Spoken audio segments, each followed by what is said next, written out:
Hello बच्चों, कैसे हो आप सभी। उम्मीद करता हूं आप सभी ठीक होंगे और आपकी तैयारी भी अच्छे से चल रही होगी। जैसा कि आपको पता है, आपको इस चैनल पर हर एक एग्जाम के लिए जो भी जीएस एंड जीके के मोस्ट इंपोर्टेंट क्वेश्चंस होते हैं वो आपको इस क्लास में देखने को मिलते हैं। तो बने रहिएगा हमारे इस वीडियो के एंड तक, जिससे कि आप अपने एग्जाम में अच्छा स्कोर कर सको। तो आज जो आपकी क्लास है वो यूपी पुलिस कांस्टेबल के अकॉर्डिंग रहने वाली है, जिसमें कि आपको यूपी स्पेशल के जो भी जीएस एंड जीके के मोस्ट इंपोर्टेंट क्वेश्चंस हैं वो आपको आज इस क्लास में देखने को मिलेंगे। तो चलिए देरी ना करते हुए इस क्लास को स्टार्ट करते हैं। जैसा कि आप यहाँ पर पहला क्वेश्चन देख सकते होंगे, दिया गया है गेहूं के अधिकतम उत्पादन वाला राज्य है। ये आपसे पूछा गया है कि गेहूं के मतलब गेहूं के जो अधिकतम उत्पादन वाला जो राज्य है वह कौन सा है, ये आपसे पूछा गया है। तो इस क्वेश्चन का जो राइट आंसर है वो ऑप्शन नंबर सी हो जाएगा, यूपी। देखिए वर्तमान समय में गेहूं की अगर बात करें, गेहूं के अधिकतम उत्पादन वाला राज्य जो है वो ऑप्शन नंबर सी यहाँ पर बिल्कुल सही हो जाएगा, उत्तर प्रदेश यानी यूपी। ठीक है, option number C Uttar Pradesh आपका बिल्कुल राइट आंसर हो जाएगा। चलिए अगले क्वेश्चन की ओर बढ़ते हैं। अगला क्वेश्चन आप यहां पर देख सकते होंगे, दिया गया है कृषि श्रम उत्पादकता सर्वाधिक है। ये आपसे पूछा गया है कहां पर, किस में सर्वाधिक है, ये आपसे पूछा जा रहा है। देखिए कृषि श्रम उत्पादकता सर्वाधिक है, ये आपको बताना है। यहां पर आपके सामने चार ऑप्शन दिए गए हैं, इसमें आपको अपना आंसर बताना है।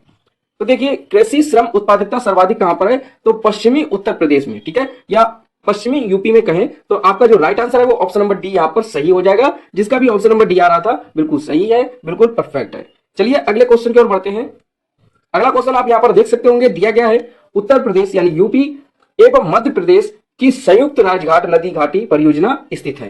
यहां पर पूछा गया है यूपी, ठीक है, यूपी प्लस एमपी यानी यूपी प्लस एमपी यानी उत्तर प्रदेश और मध्य प्रदेश की संयुक्त मतलब संयुक्त होकर राजघाट नदी घाटी परियोजना स्थित है। वह कहां पर स्थित है, किस नदी पर स्थित है, यह आपसे पूछा गया है।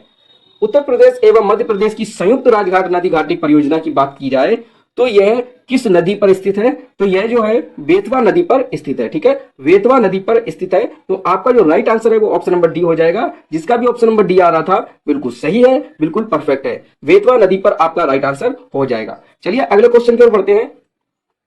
अगला क्वेश्चन आप देख सकते होंगे, बड़ा ही फेमस क्वेश्चन है यूपी पुलिस कांस्टेबल एग्जाम को लेकर। जैसा कि यहाँ पर जब देख सकते हैं, गोविंद वल्लभ पंत सागर अवस्थित है, ये आपसे पूछा गया है कहां पर अवस्थित है। देखिए गोविंद वल्लभ पंत सागर अवस्थित है, वह कहां पर अवस्थित है, ये आपसे पूछा गया है क्वेश्चन के माध्यम से।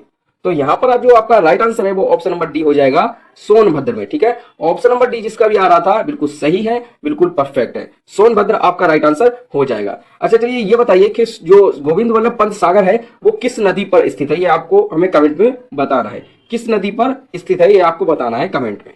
गोविंद वल्लभ पंत सागर जो है वो किस नदी पर स्थित है ये आपको बताना है, या किस नदी के पास स्थित है ये हम कह सकते हैं। ठीक है, तो गोविंद वल्लभ पंत सागर जो है वो किस नदी के पास स्थित है हमें बताना है आपको कमेंट में। ठीक है, चलिए अगले क्वेश्चन की ओर बढ़ते हैं। अगला क्वेश्चन आप यहां पर देख सकते होंगे, दिया गया है अर्जुन बांध नहर से लाभान्वित जिला है। अर्जुन बांध नहर से लाभान्वित जिला है, वह कौन सा जिला है ये आपको बताना है। अर्जुन बांध जो नहर है, अर्जुन बांध नहर से लाभान्वित जिला कौन सा है ये आपको कमेंट में बताना है। देखिए यहाँ पर जो आपका राइट आंसर है वो ऑप्शन नंबर डी हो जाएगा, हमीरपुर। ठीक है, ऑप्शन नंबर डी आपका बिल्कुल सही हो जाएगा, हमीरपुर। जिसका भी ऑप्शन नंबर डी आ रहा था बिल्कुल सही है, बिल्कुल परफेक्ट है। देखिए मैं आपको बता दूं, यहाँ पर जो आपका जो क्लास चल रही है वो मॉक टेस्ट स्पीड टेस्ट के तौर पर चल रही है, जिसमें कि आपको स्पीड टेस्ट के तौर पर क्वेश्चन देखने को मिल रहे हैं। ठीक है, तो चलिए अगले क्वेश्चन की ओर बढ़ते हैं। अगला क्वेश्चन आप यहाँ पर देख सकते होंगे, दिया गया है रानी लक्ष्मीबाई बांध अवस्थित है। देखिए बहुत बार ये क्वेश्चन पूछा गया है, हर एक एग्जाम में क्वेश्चन ये पूछ लिया जाता है। ज्यादातर मोस्टली ये क्वेश्चन आपको हर एक एग्जाम में देखने को मिलेगा। देखिए मोस्ट इंपोर्टेंट क्वेश्चन है, इसका आंसर जो है आपको जरूर ही याद करना होगा। दिया गया है कि रानी लक्ष्मीबाई बांध अवस्थित है, वह कहां पर अवस्थित है, किस नदी पर अवस्थित है, ये आपको पूछा गया है। तो यहाँ पर जो आपका राइट आंसर होगा वो ऑप्शन नंबर ए हो जाएगा, बेतवा नदी पर। ठीक है, ऑप्शन नंबर ए जिसका भी आ रहा था बिल्कुल सही है, बिल्कुल परफेक्ट है। रानी लक्ष्मीबाई बांध अवस्थित है कहां पर, तो बेतवा नदी पर। अच्छा चलिए मैं यहाँ पर एक बात पूछूं आपसे, एक क्वेश्चन पूछूं कि माता टीला बांध, ठीक है, माता टीला बांध कहां पर किस नदी पर स्थित है, चलिए हमें कमेंट में बताइए। ठीक है, ये हमें बताना है आपको कि माता टीला बांध जो है वो किस नदी पर अवस्थित है। ठीक है, चलिए अगले क्वेश्चन की ओर बढ़ते हैं। अगला क्वेश्चन आप यहाँ पर देख सकते होंगे, बड़ा ही फेमस क्वेश्चन है।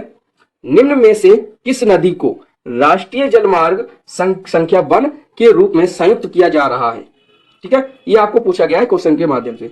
निम्न में से किस नदी को, यहाँ पर आपके सामने 4 नदियों के नाम दिए गए हैं, इसमें से आपको अपना आंसर जो है बताना है। देखिए निम्न में से किस नदी को राष्ट्रीय जलमार्ग, ठीक है, राष्ट्रीय जलमार्ग की यहाँ पर बात हो रही है कि राष्ट्रीय जलमार्ग संख्या 1 के रूप में प्रयुक्त किया जा रहा है। तो यहाँ पर जो आपका राइट आंसर है वो ऑप्शन नंबर ए हो जाएगा, गंगा। ठीक है, वर्तमान समय में जो राष्ट्रीय जलमार्ग संख्या 1 के रूप में प्रयुक्त किया जा रहा है वो ऑप्शन नंबर ए हो जाएगा, गंगा। ठीक है, ऑप्शन नंबर ए गंगा आपका राइट आंसर। चलिए अगले क्वेश्चन की ओर बढ़ते हैं। यहाँ पर आप अगला क्वेश्चन देख सकते होंगे, दिया गया है उत्तर प्रदेश यानी यूपी की सबसे लंबी नहर कौन है। ठीक है, यूपी की जो सबसे लंबी नहर है वह कौन सी है, ये आपको बताना है। उत्तर प्रदेश की सबसे लंबी नहर कौन है। देखिए यूपी की अगर बात करें, उत्तर प्रदेश की अगर बात करें तो इसकी जो इसमें जो सबसे लंबी नहर है वह शारदा नहर है। ठीक है, ऑप्शन नंबर डी आपका बिल्कुल सही हो जाएगा, जिसका भी ऑप्शन नंबर डी आ रहा था बिल्कुल सही है, बिल्कुल परफेक्ट है। अच्छा चलिए ये बताइए कि आपने इस क्लास में कितने क्वेश्चन सॉल्व किए खुद से और कितने क्वेश्चन ऐसे हैं जिसमें कि आपको डाउट है। प्लीज हमें कमेंट में जरूर बताइएगा, जिससे कि मैं आपका डाउट क्लियर कर सकूं, उसको दूर कर सकूं। तो चलिए अगली क्लास में फिर मिलते हैं अगले क्वेश्चन के साथ, अच्छे क्वेश्चन के साथ। तब तक के लिए टेक केयर।